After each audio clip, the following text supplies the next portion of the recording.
Rajkanika block कार्यालय परिसर में भीमभोई भिन्नक्षम सामर्थ्य शिविर अनुष्ठित। केन्द्रापड़ा जिला राजकनिका ब्लॉक कार्यालय परिसर में भीमभोई भिन्नक्षम सामर्थ्य शिविर अनुष्ठित हो जाइछि। ब्लॉक सामाजिक सुरक्षा अधिकारी विश्वदीप बलियार सिंह संयोजन में अनुष्ठित यह कार्यक्रम में बीडीओ कैलाश चंद्र महालिक सभापतित्व करथिले। जिला सामाजिक सुरक्षा अधिकारी संग्राम केशरी बेहुरा मुख्य अतिथि भाव में जोगदे कार्यक्रम को उद्घाटन करथिले। शिविर में 411 जन पंजीकरण करथिबा बेले 410 भिन्नक्षम व्यक्ति चिन्हट होइथिले। अस्थिशल्य विभाग 133, श्रवण बाधक 51, मानसिक अनग्रसर विभाग में 69, दृष्टिबाधक 65, शिशु विभाग में 33, मेडिसिन विभाग में 59 एपरी 411 जन भिन्नक्षम नाम पंजीकरण करथिले। शिविर में केन्द्रापड़ा जिला मुख्य चिकित्सालय डाक्तर माने परीक्षा करथिले। एही अवसर में भिन्नक्षम उपकरण बंटन करा जायतिला।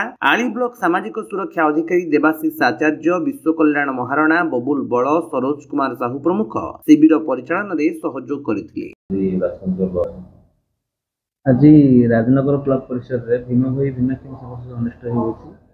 आज शिविर में विभिन्न वर्गर डॉक्टर मैंने भाग नहीं तथा शिशु विभाग, शारीरिक विभाग, चक्षु विभाग, मानसिक विभाग इत्यादि डॉक्टर मैंने भाग नहीं। एवं सुधा प्राय 300 ऊर्ध लोक रजिस्ट्रेशन कर सारे डाक्तरी परीक्षा चली। आशा करा लोक मैंने रजिस्ट्रेशन कर सहित जो भिन्नक्षम मान सहायक उपकरण आवश्यक थाए से परीक्षा परवर्ती कैंप आम जनवरी फेब्रुआरी मसरे से विभिन्न प्रकार सहायक उपकरण जहाँ चिन्हित करगुड़िक देवार व्यवस्था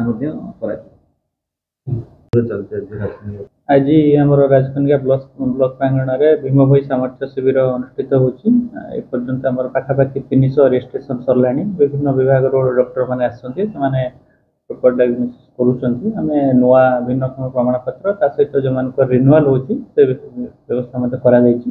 सब सुरखुरे चलछि।